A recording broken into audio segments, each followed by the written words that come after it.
Hello, everyone. Good afternoon from England. And if you're in the USA, it's probably the morning.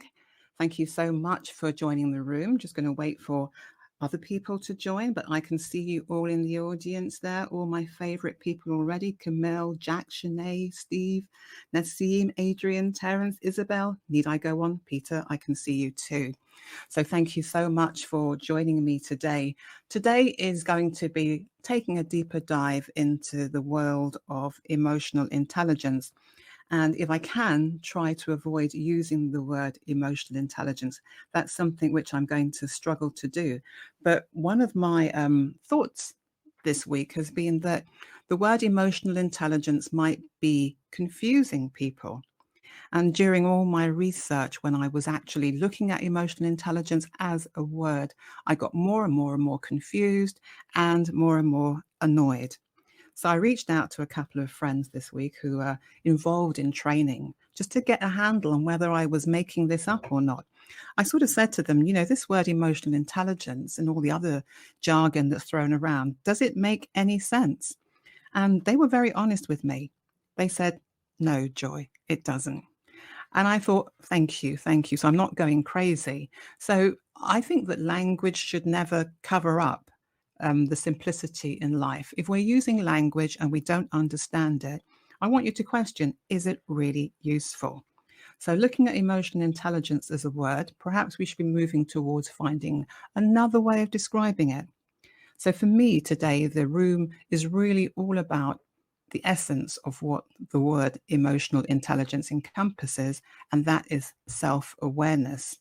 And the definition, of course, of emotional intelligence, and I always have to write this down, which again, I think is not very useful if I have to keep writing things down to remember what they are, but it refers to our ability to recognize and understand and manage our own emotions.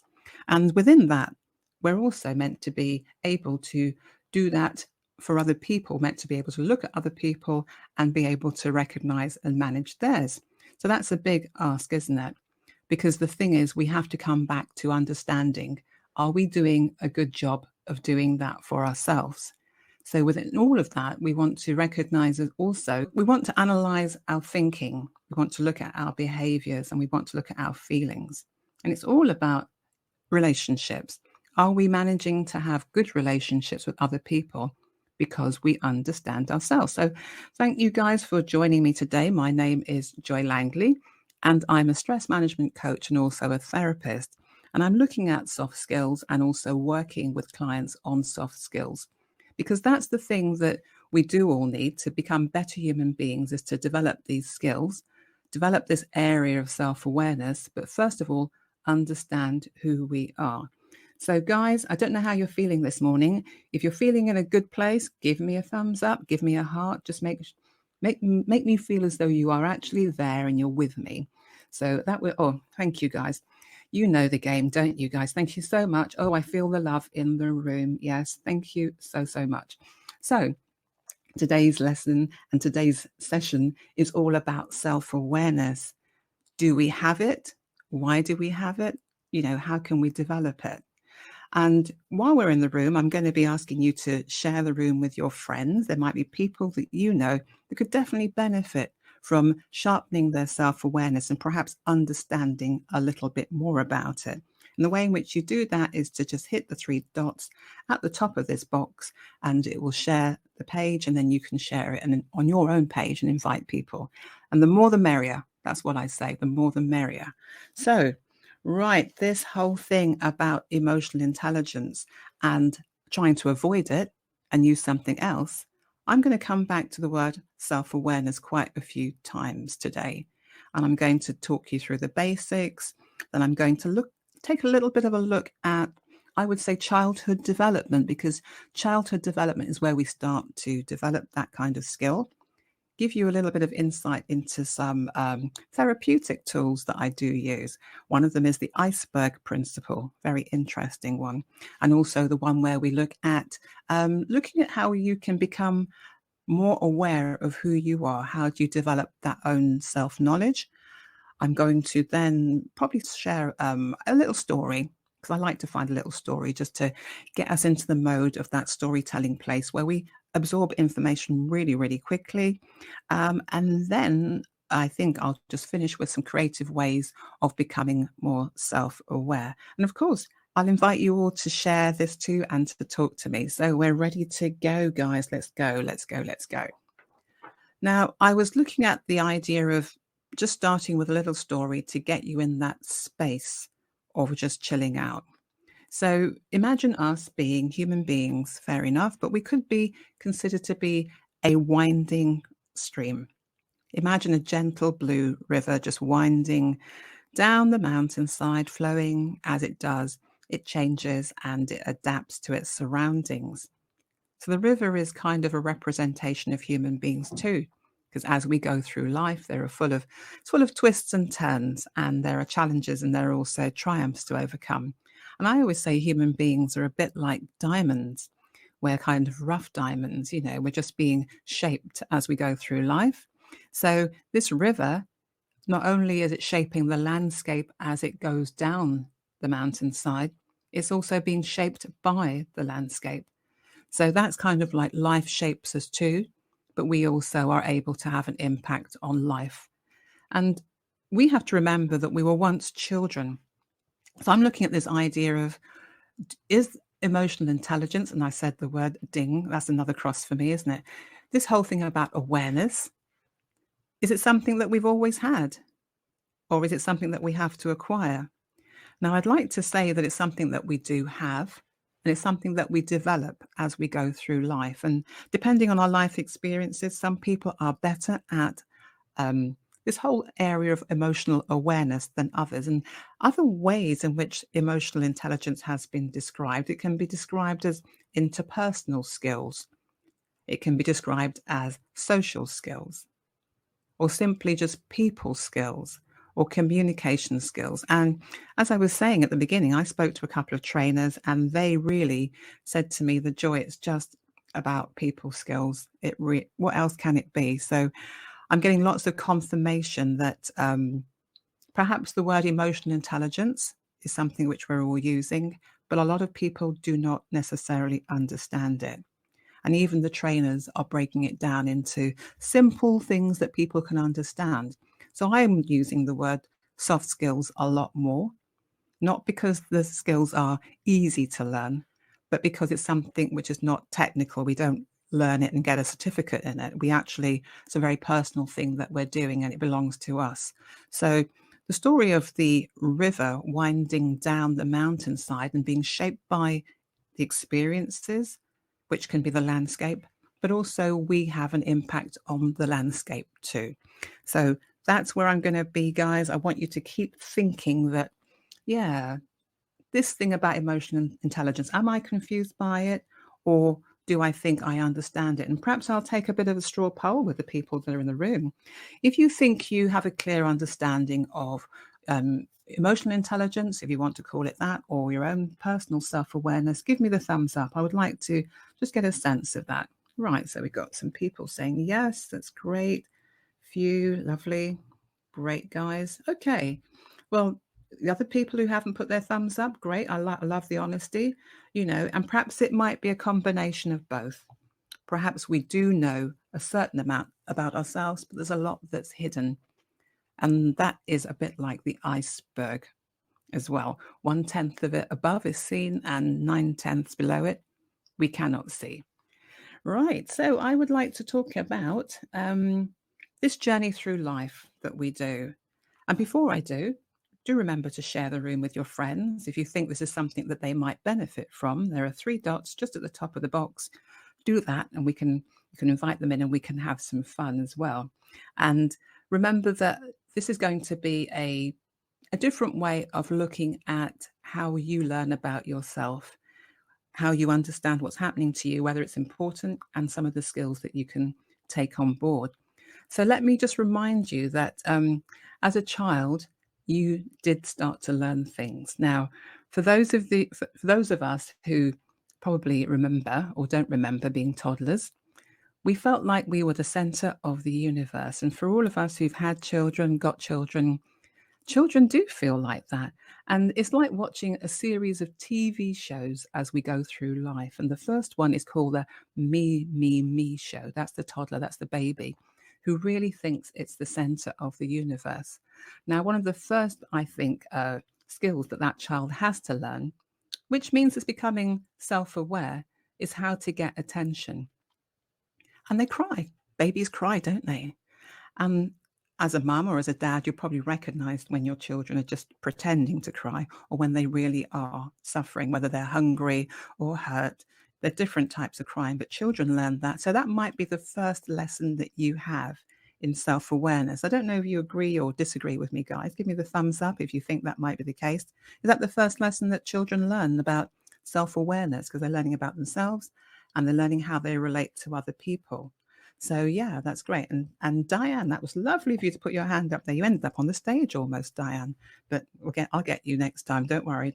In about half an hour's time, you can come up and have your say. So yeah, as toddlers, that might be our first lesson in self-awareness. We cry and we know fully, well, too well that it will get us some attention.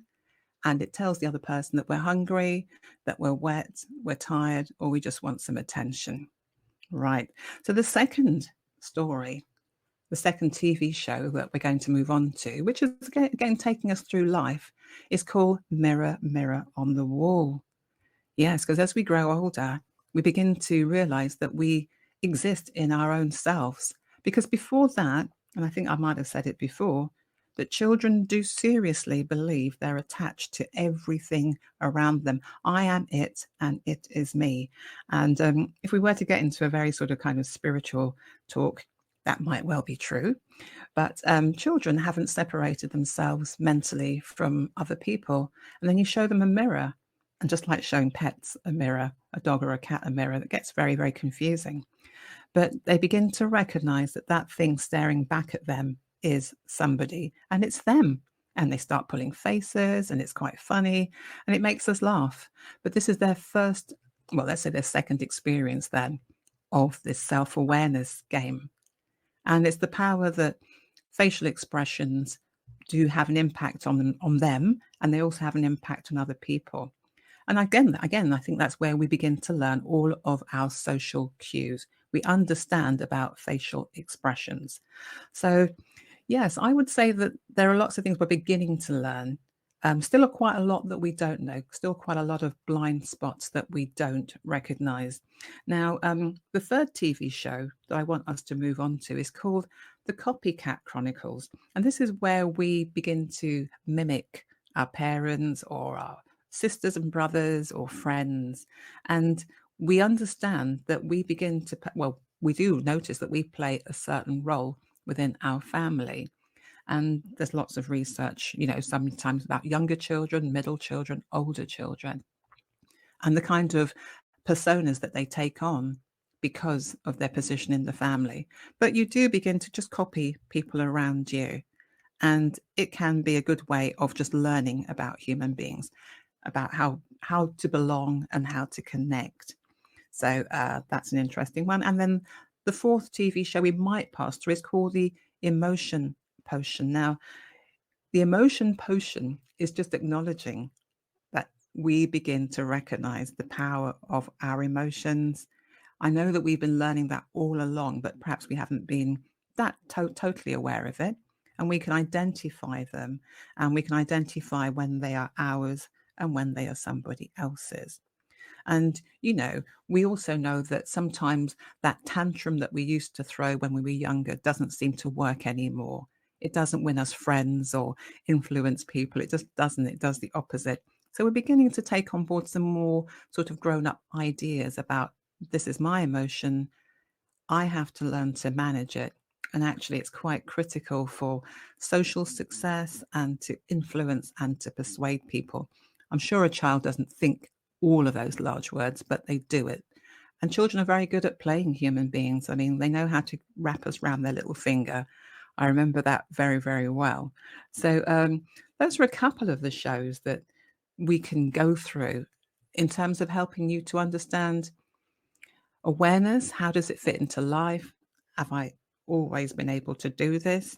Is it something that I need to learn? Because with the emphasis in the workplace on emotional intelligence, my main sort of feeling as I was reading about it was that there's a pressure to learn a lot of skills which we do have in part, but we're being told that we don't have. So I want you to begin to relax a little bit about what skills do I have, what don't I have. You seem to have an awful lot of them, and I do personally. But what happens is that we are blind to lots of areas that could also be helpful to us. So you can't have every single skill, but you have enough.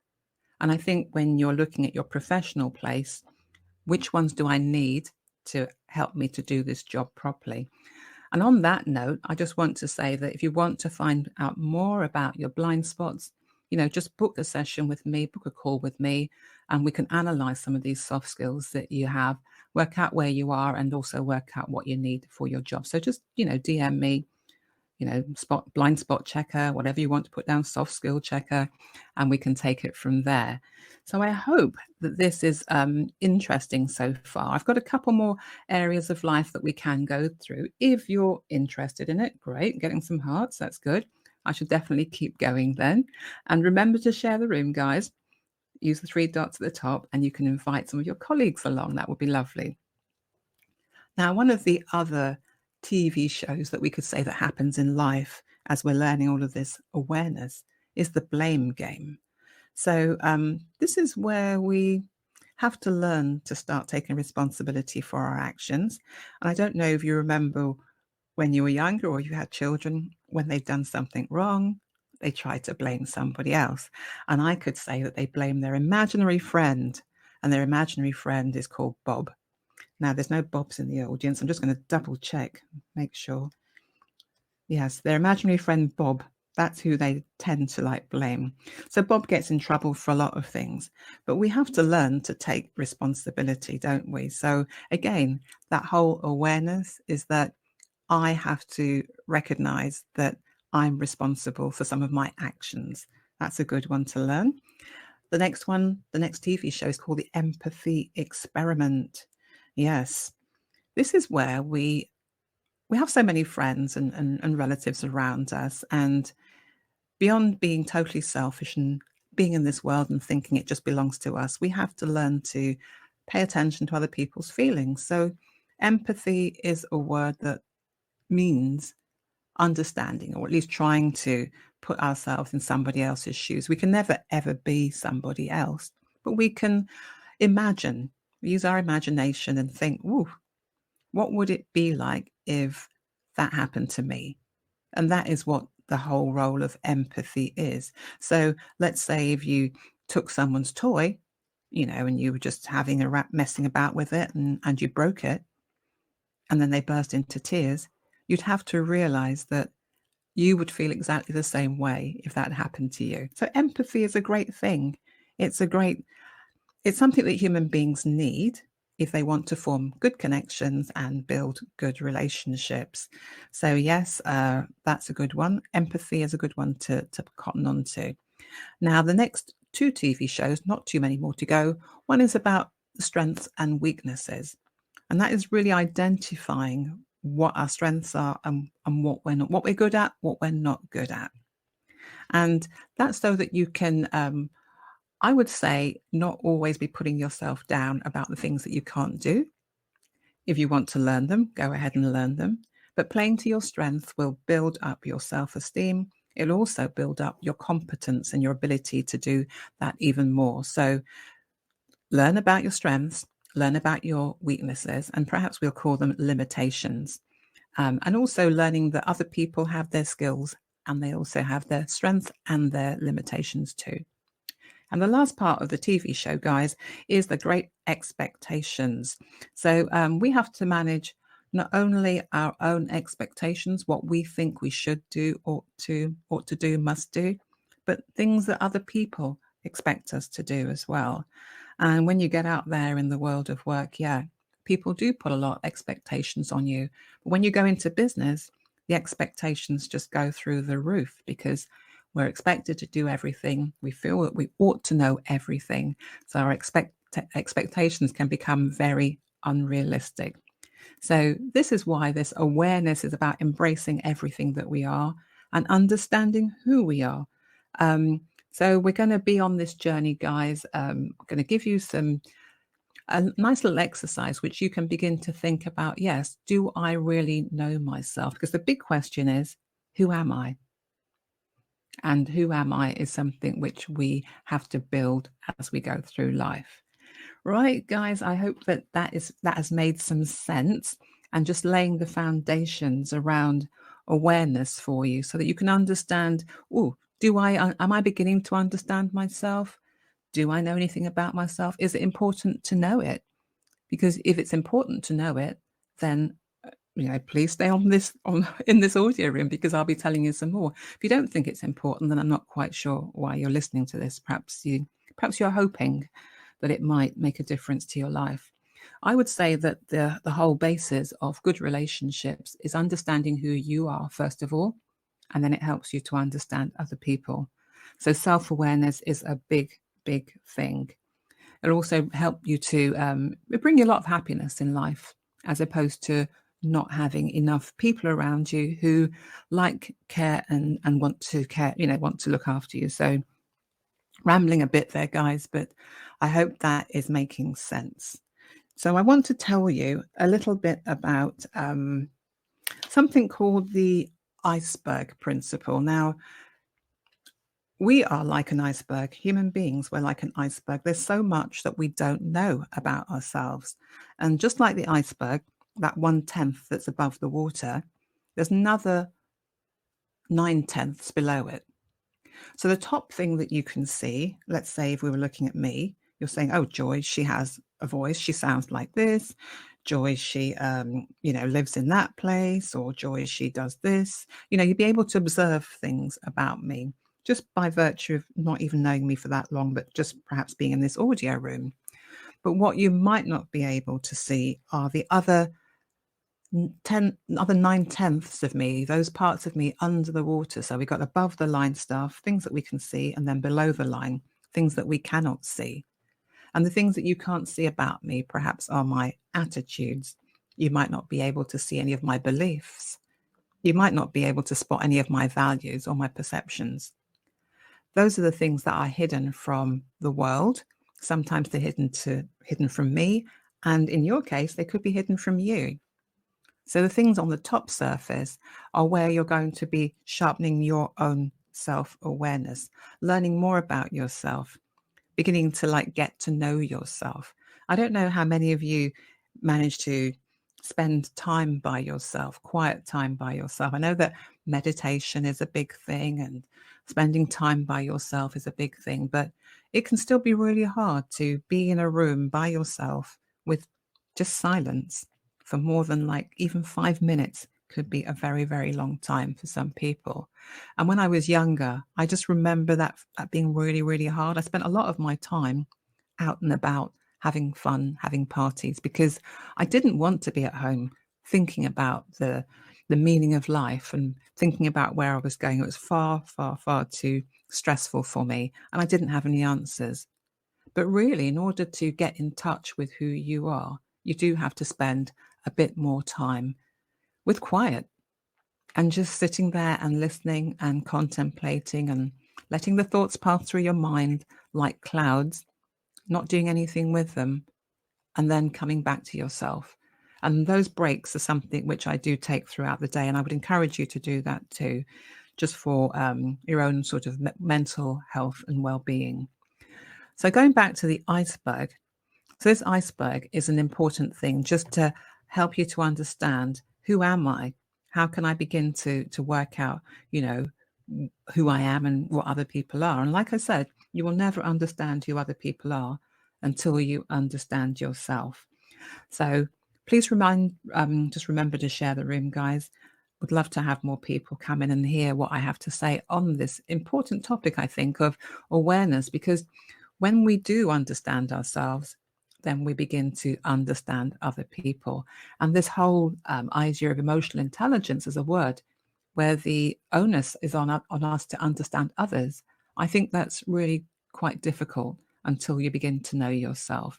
So the iceberg principle is going to help you just to dig a little bit deeper and realize that a lot of your ideas, the bit below the waterline, your perceptions, your attitudes, your beliefs, and your values, they're being shaped by a lot of outside forces, beyond just the the demographics and the economics and geography and climate.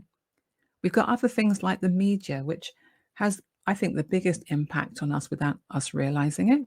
We've also grown up in families, and our families have given us an idea of who we are because of the ideas that of what they were. So we get this thing being passed down the chain of ideas of who you are, ideologies, your education. These things are all going to impact you and help you to understand, how did I get to be me? Because the big question is, who are you? And I remember asking myself that throughout my 20s, my 30s, even into my 40s. I kept thinking, who am I? And it's a strange question to ask because the person staring back at you from the mirror, you should know who they are, but we don't. So this idea about being emotionally intelligent, where we have to also understand how we affect other people, we have to understand who we are first. So I'm going to be coming back to that idea quite a lot. Now, if that's making sense, guys, just give me the thumbs up, because I get really kind of deep into my thinking sometimes when I'm planning these rooms. But if it makes sense, give us a thumbs up. Great. Okay, guys, making sense. Lovely. Thank you so much. That's really, I appreciate that. That will help me to move on to the next stage. So if you want to begin to work out who you are, I'd like you to imagine an outline of a body. Now, I would say sort of the thing you see on CSI and these detective shows where the body is lying on the floor and they draw a chalk outline around the body. I want you to imagine just an outline of a body. And this is going to be really your way of beginning to work out, who is this person? So beyond me giving you that image of that outline on the floor, I just want you to think of that outline on a sheet of paper and it's staring at you. And that is you. And the game would be for me to fill out my boxes about who this person is and you to fill out yours. And then we could hand it to each other and perhaps learn a bit more about each other. But before you can do that, you have to work out who you are. So imagine that outline. And I want you to think about your identity. What makes up your identity? And again, another word that you've got to think, oh, what does that mean? What does that mean? Well, let's put it this way. If you were going to describe yourself to somebody, you might say, I'm this age. You might say, I have all these tattoos on my body. You might say that I come from this cultural background. My parents were born here. My parents were born wherever. You might say, I like to eat this kind of food. And you could go through a whole list of items just to begin to flesh out this body and make it into a real human being. Where were you educated? What level of education did you have? What family structure did you have? Did you have, brothers and sisters? Did you have any pets? What's your fashion sense like? You can keep going on and on and on. And it's just labels, I suppose, that we use to define ourselves. So you're defining yourself and you're getting more and more detail. So this question, who are you? You'll begin to feel more comfortable. Excuse me. You'll begin to feel more comfortable answering it.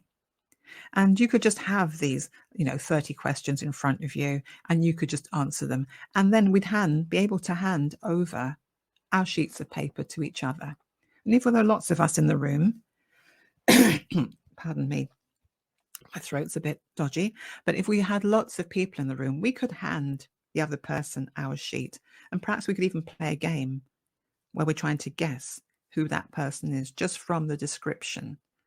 And that would be really interesting, wouldn't it? For me to hand you my profile and for you to say, yeah, that sounds like Joy, or it sounds like somebody else. It'd be interesting which bits of me you would pick out to say that's definitely Joy.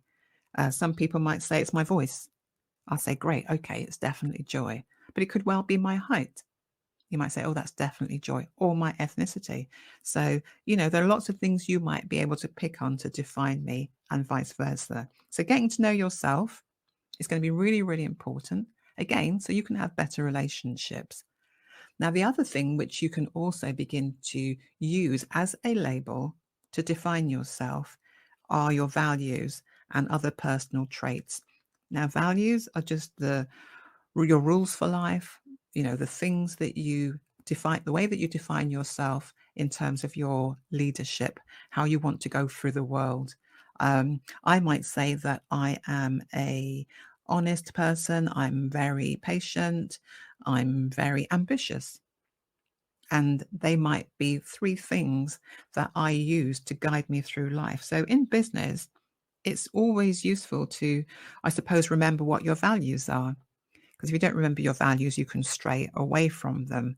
I think now I've just said that to you, I was just thinking, goodness me, my reputation is something which I value. So as a personality trait, I would say that reputation means a lot to me. And in a way, then, we begin to use our own traits to judge other people. That word judgment comes into it. And I would make an assumption when I met somebody else that they were reputable people because I only work with reputable people. That would be my thinking. Of course, the world doesn't work like that, does it? We're all very different and we're all carrying our own little labels around. But that's the beauty, I suppose, of getting to know people. And that's also the beauty of showing empathy and curiosity. So I think curiosity goes a long way too. So that exercise is interesting. And I was going to say there used to be a show in the UK called Mr. and Mrs. on television. You can see where this is going. Game show, of course. And the couple would come on and the game show would ask them questions and they'd have to answer it on behalf of the other person. So one person would sit in a booth with the headphones on. They couldn't hear what was happening. They'd ask the questions. They'd come out of the booth and then they would say, right, does your wife or your husband like this? What's their favorite thing to do at the weekend? If they were able to go anywhere in the world, where would they go? They'd ask them questions which you would think only the other person who's your other half would know. And it was quite hilarious because, of course, they got things wrong. But the truth is, sometimes we don't even know a lot about ourselves, yet we are asking other people to know a lot about us. So personal awareness, call it emotional intelligence, call it what you want. It's a big thing because we're all in relationship with people, especially at work, especially with our customers. So it's important to begin to understand who we are as human beings so that we can better understand other people. So if you are enjoying this talk, guys, please remember to share the room. 3 dots at the top of this box. And this blind spot that we all have about ourselves. Remember that you can get an analysis from myself. I will give you that soft skills analysis. Just DM me, blind spot checker or soft skills checker, and we can talk some more. So, Roy, I will be opening the stage up very soon. Give me about 5 more minutes, I think. And then perhaps you can share some of your ideas, and then I can come back to perhaps sharing some solutions. But working out what is the cost of not knowing better, not knowing myself better, that's an interesting question. Because sometimes we are acting out of ignorance, but ignorance can be cured by education. So what is the cost of not knowing myself? And we have to recognize that there are so many things in life that are coming at us, bits of information that we're having to process. We're having to make it mean something about us. But if we're being, let's say, triggered by things, and I'm using the word triggered, making sure that everyone understands it. But if something happens, if A happens, then I do B. If C happens, then I do D. It's kind of like a knock-on effect, a chain reaction. But we want to, within reason, be able to respond to things that are happening in life rather than reacting, which is kind of firefighting, isn't it? We're just reacting to things in life. We want to be able to respond. So we want to know what sets us off, what triggers us. And there will always be things in life that will set the whole thing rolling. So for me, let's say, my partner coming in and definitely, just throwing his things on the little sofa outside, that really, really annoys me. That is a trigger. That's something that sets me off. Now, of course, I have a choice whether to respond to it by shouting at him or ignoring it. So I can either, and actually, the response is a very measured way of. So when that's me actually thinking properly and responding. Normally, it can be a reaction, which is I might say, "For God's sake, stop doing that," or "Get that off the chair." So that's me just reacting. Okay. So responding and reacting, interesting words, but you've got yourself a little bit more time with response. But I have to know that sets me off. So you have to know what your triggers are in life. We're around human beings all the time. They are setting us off in different ways. And guess what? We're doing the same to them. So it's interesting that we're being triggered, but we're also triggering them. But understanding what we do is important first. So there's that bigger thing: seek to understand people before being understood, and that's really allowing us to be empathic and being kind, I would say. So I hope that helps. Now, the iceberg principle is something that I really love, and I keep that in mind even when I'm thinking about myself and when I meet people, because there is so much that you do not know about people. And especially when they might be having a bad time or a bad moment, you never know what state they're in. So that's why I kind of encourage everyone to be kind to people and perhaps to give them the benefit of the doubt, as I call it. And that's just knowing that sometimes you are also in the place where you need the benefit of the doubt and you need people to be caring and understanding. So empathy comes into it, putting yourself in other people's shoes, whatever you want to call this umbrella term of emotional intelligence or emotional awareness. There are different elements within that, which, as I said, you have been learning as you've been going through life. Some of them you might not be using as much as you do, and they can all be improved. They can definitely be improved. And working out, again, which parts are more important for the profession that you're in now or the business that you're running, so that you can up the level on those particular skills. Right. So I would like to, I'll just do one more thing, I think, before we open it up. Let's think about this. 20 minutes. Well, actually, I'm going to open up the room and I might come back to just some tips on what you can do to do what I think is really important, which is be an active listener. And you've all been very good active listeners today. And the reason is because you can't answer me back yet. Simple as that, until I open the room up. So let me open up the stage. If you'd like to come on and just share any of your thoughts on those things that I've said, I would love to hear from you. I can obviously keep going, but come up and tell me what you think so far. Tell me what you thought about the analogy of the growth as a child. That would be interesting to know whether that makes sense. And even perhaps your own personal views on the word emotional intelligence. Does it mean something to you? Does it make sense? I would love to know. So please come up and have a say. And I do have someone. I have Desiree.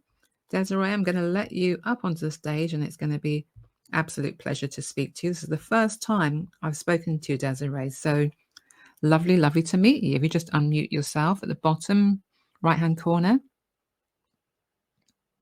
Great. Hi, Joy. Hi there, Desiree. How are you? Hi everyone. I'm great. I'm great. I just wanted to jump in to say I absolutely loved all of the content that you just shared with everybody. I think that self-awareness is something that is very like alarmingly rare in our world. Um, I just think that, we do need to spend more time looking inward and spending more time kind of focusing on what makes us tick and how we can kind of almost control that. So we control our own narrative and the way that we react and stuff. So I just wanted to say thanks. I like me personally, I'm very self-aware because I've had to be. I have complex PTSD from childhood trauma, and um, I've got ADHD. So I've had to, in terms of coping, I've had to become incredibly self-aware and learn how to work with that. You've been through some stuff, haven't you, Desiree? Yeah, For me, yeah, definitely. yeah. And it's I good that you've acquired extra skills to help you through that, because not everybody gets the opportunity to process some of the things that they go through. Do you have any tips on one tip that you could share with the audience on how you've become more self-aware? um I think it really is just about paying attention to how things make you feel. And I analyze a lot, but and I try not to like I am a control freak. I know that, but that's because my brain's just completely out of control, and it also stems from my PTSD as well. So because I have the need to feel in control, I am very aware of what my major triggers are, and it would be the stability of the roof over my head and debt. Those are my two like massive triggers. So I make sure that um I don't destabilize either, because I know that those are the huge ones. In terms of everything else, it really comes down to, making sure that you feeling productive. And a really big one that I found recently is don't be afraid to ask for help. I'm terrible at that. And I had a pretty bad 2022. I had an emotional flare up, which led to an autoimmune response because I also, on top of everything else, have an autoimmune condition, which massively flared off. And by mid last year, I actually went into my doctor's surgery and just said, "Look, I need help with this. I can't cope." And this was the first time in like more than 15 years I've had to actually take medication for it. So I'm on sertraline now, and you know what? It's like I'm not a big fan of like recommending medication for things, but I swear to God, it is the difference between night and day, because I felt so incredibly blue in 2022. I could not figure out why I was feeling like that. There was absolutely nothing. I was just chemically, I was just low, and I couldn't get out. I couldn't dig myself out of it for the first time ever. And that was, I cracked and I went to the doctor's surgery. But Well, Desiree, it sounds like you are definitely very self-aware, and to recognize when you're out of kilter, that's where we're all at. Because not asking for help is when I'm like that, and I hear that you've been there too, it's like watching a boat on a very stormy sea, and it could be a sink or swim situation. It becomes yes, quite desperate. So I'm glad that you recognized that, and yeah. yeah, And your emotional awareness has come about, a lot of it through some of your life experiences, but it's definitely sharpened you, and you've acquired the skills that you need, and you reach out for help when you need it. That's the yeah, main thing. So I'm loving that you are definitely emotionally aware of what's going on for you. There's probably more things that we can do, more skills and competencies that we can all learn as well, Desiree. But you're definitely well on the way to just doing what's necessary when in a timely fashion, I would call it, yeah, because yeah. nobody Thank. wants to be unwell. Nobody wants to be unwell. And Oh when no, you're in absolutely. business, if you're running a business as well, Desiree, I'm not sure if you are, but Yeah, I am. you do have to be with it every day of the Honestly, do you week. know what? It was actually so scary for me, because I felt at one point that I had just because I mean, I'm a creative, and because I couldn't create, I couldn't work, I couldn't think in a straight line. So I actually genuinely thought that I had just lost it.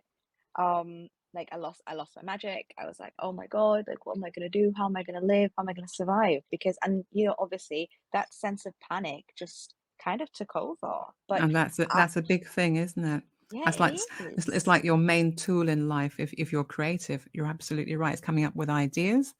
Yep. And definitely, as a business owner, we're coming up with ideas all the time and having to work out whether we should change our strategies all the time. So it's a lot involved in thinking. But Desiree, I really thank you for sharing all of that with us, even Yeah. some of the more personal stuff, because we have mental health things happening for us. So I'm glad that you took charge of that.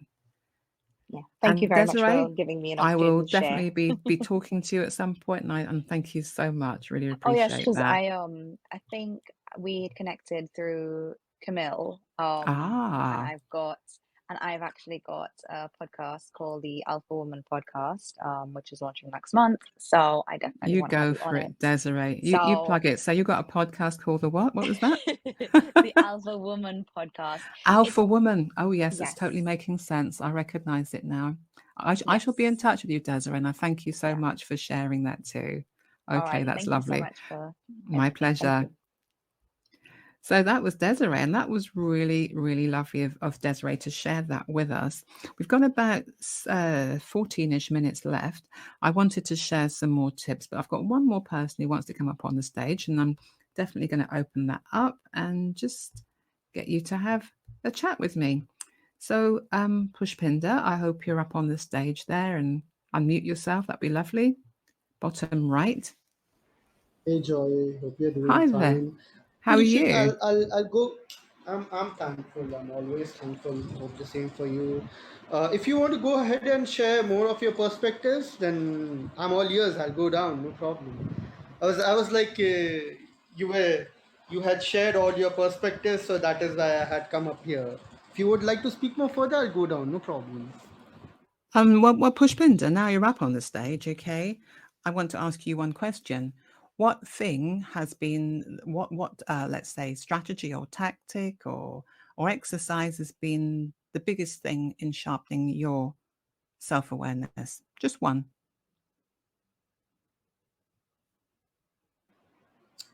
Meditation, which is a Meditation. process of increasing the level of attention. It is a process of increasing the level of attention. Okay.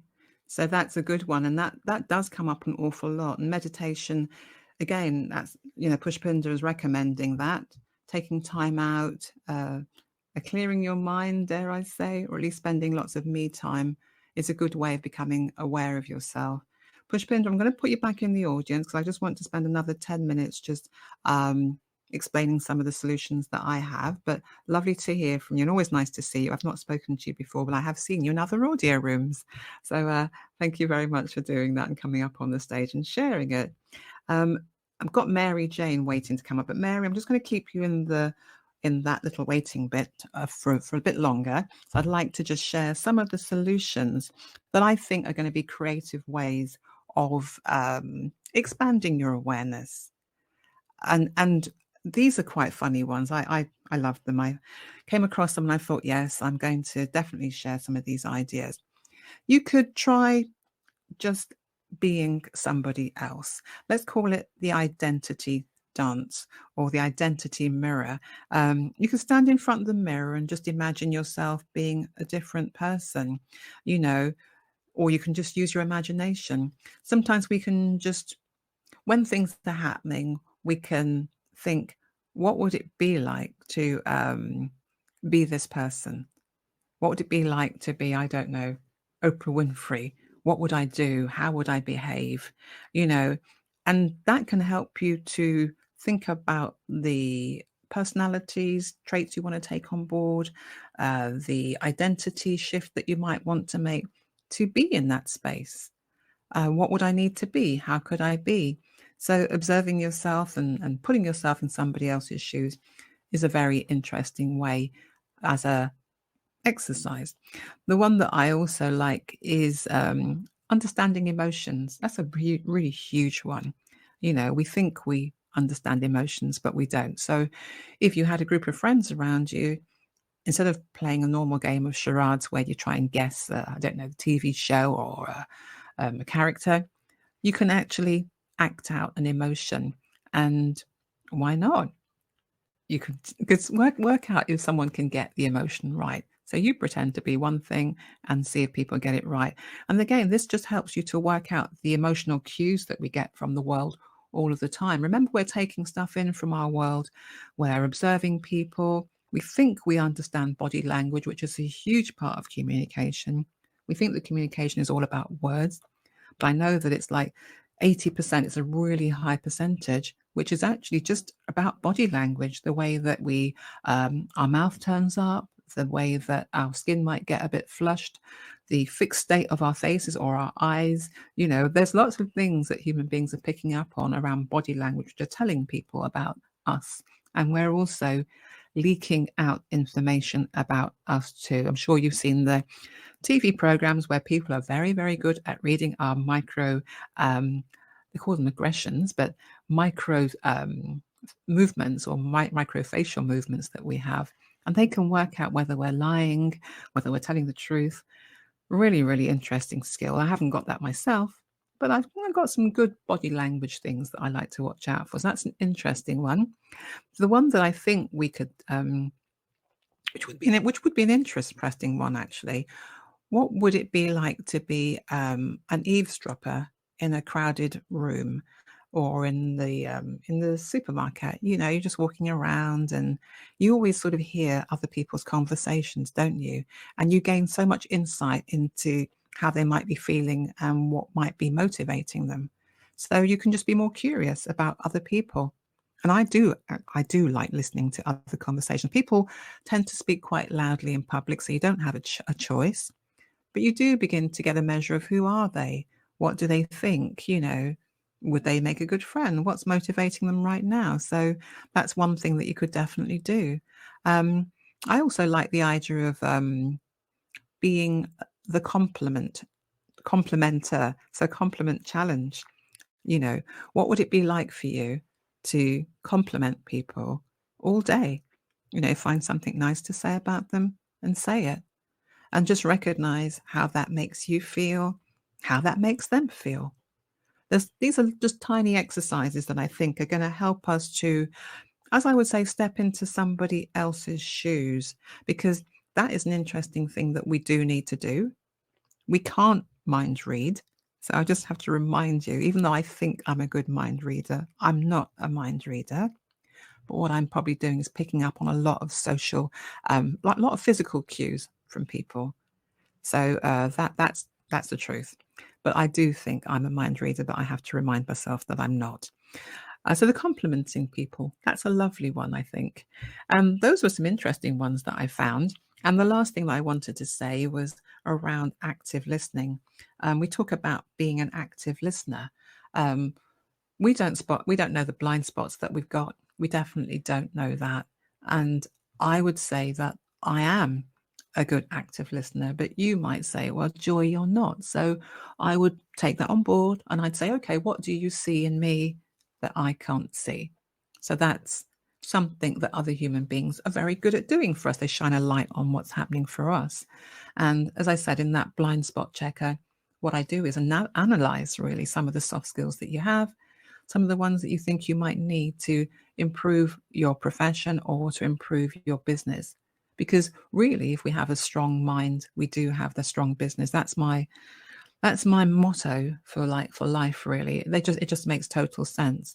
And we have to understand, I suppose, when we are, how we can improve the connection between our thinking, our feelings, and our emotions. So remember to DM me if this is something that you're interested in doing as well.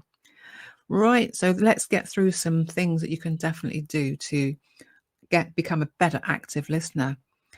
You know, we do tend to be in conversation and we're listening with a view to, as we know, to say something. We're not listening totally to what the person's saying. We're thinking about our response, aren't we? And you're not the only one, guys. You're not the only one. I'm guilty too. I tended to do that when I was, or I tend to do that still when I'm a bit anxious. When I'm anxious, I do get like that. When I'm relaxed, I can just have a very open mind and listen. So we have to learn to listen without operating from that place. So first of all, pay attention, give people your attention. That's an interesting thing. And in an age when our attention is so stretched, but paying attention means looking at someone as best as you can, not staring at them, but they get the impression that you're paying attention. Try and show an interest in people, you know, what they're saying. You make those little gestures of like, yes, oh yes, or a little nod of the head. This is somebody will understand that you are paying attention to them. Try and ask a question if you can. If you can, ask a question where they can respond to you. You know, they can actually say, "Ooh, that's a good question, Joy. I can answer it," as opposed to a dead end question where you made a statement a bit like politicians, basically. And there's absolutely no response to that, is there? So keep your questions as open as you can. I would say, imagine there being a question mark at the end of your question, or you're changing your voice, an inflection, as they call it. Your voice goes up. So instead of saying, Joy, where is the sugar bowl? You say, Joy, where is the sugar bowl? And it's a totally different sense. Same words, but the inflection is in the different place. Learn to paraphrase, I would say.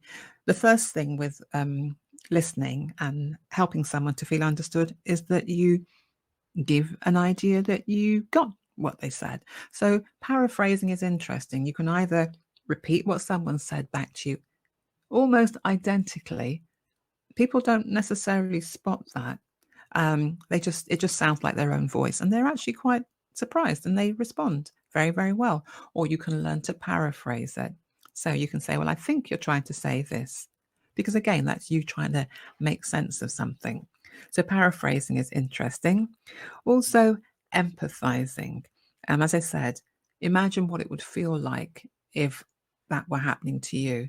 So whenever you are talking to someone, try and put yourself in their shoes. Again, if they're annoyed, why are they annoyed? Perhaps they had something happen to them this morning. Perhaps they got stuck in traffic this morning. Who knows? So empathy is a very interesting thing when you're listening to people.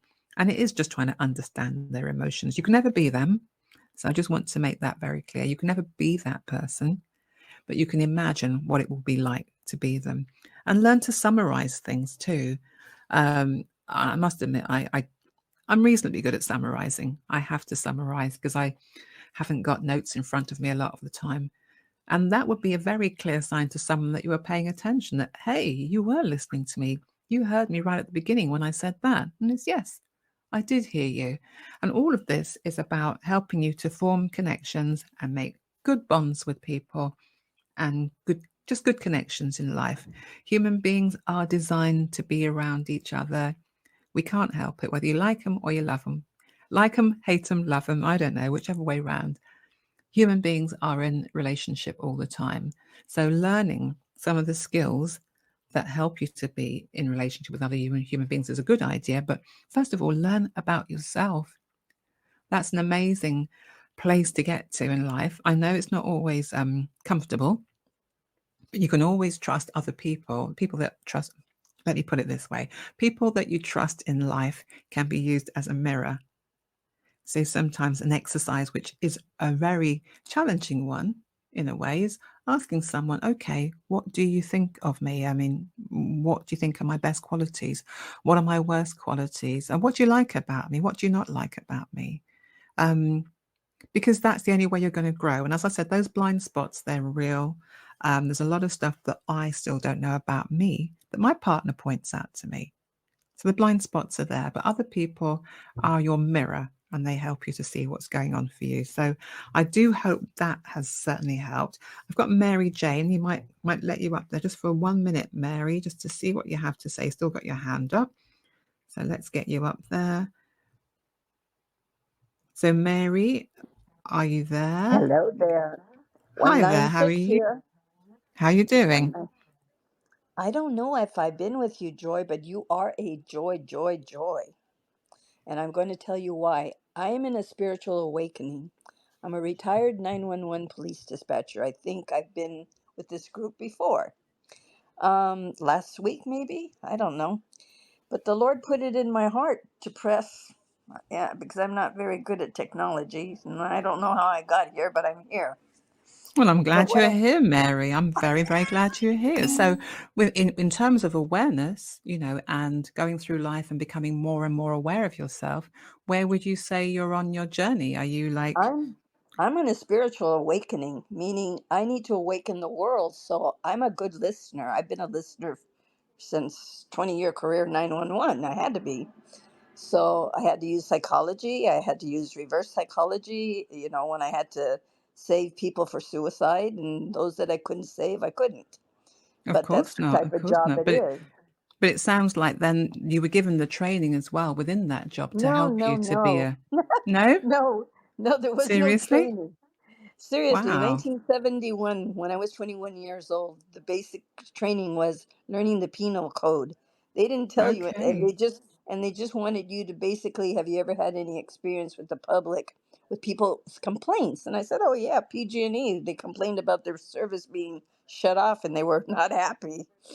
So So it I sounds got like to. Mary, it sounds like Mary, you were thrown in the deep end then, but you did learn to, as I say, swim, Oh and yeah. yeah, and you found your feet. But Mary, I'm going to like put you back in the audience only because I like to Okay. finish on time, and it is Yes. always nice to speak to you because I have seen you around, so I appreciate you Okay. coming up Oh on the yeah, I'm stage. around. Okay, I'm around. nice one. Okay, well, I'm going to put you back in the stage, Mary, and I'll catch up with Thank you you. at some point. Much love to all of you. Thank you so much. And everyone in the audience, thank you so much for staying with me. I hope that all of this has been making sense. I really have been diving deep into this whole thing. It's been the emotional intelligence question as a word, the phrase has been driving me completely in circles because I need to make sense of it. And my whole job is to simplify things. I don't understand why anybody would want to complicate things. It doesn't make sense to me at all. Keep it simple and human beings will be able to understand, and we'll all be, as I say, singing from the same hymn sheet. At least we'll understand each other. So please look around the room, guys. If there's anyone in the room that you would like to make contact with, you can just, I think if you hit their face, it takes you off somewhere. I can't remember what to do now. Yeah, you might get the few dots on something, or you go to their profile page and connect, see if they will connect with you. That would be a very, really nice thing to do. And remember to connect with me. I think there's a lot of people that are already connected with me, which is lovely. But let me know as well what you would like to hear next week. I'm going to continue around this whole area of things that we don't know about ourselves and improving our awareness. So I'll come up with another title, some more content. Please let me know what you would like to hear too, and we'll take it from there. And if there's any final words from anyone, please let me know. Otherwise, I shall be saying my goodbyes. And yeah, let me know how you found the room. I will ask you as well after we finished. But thank you for joining me today. And I hope that the information was, something that's left you. It's left you with something to think about, especially the ideas of stories and storytelling and the river and you flowing down that mountainside. You are a river that can impact the environment, but remember, the environment impacts you too. And I would think that the environment is other people. We are around other people all the time. So improve our own self-awareness, and that will help us to have better relationships. So thank you all for being here today. I do hope you have a good morning or a good afternoon or a good evening, wherever you're from. And we will catch up again. Okay, guys, I'll see you soon. Bye-bye.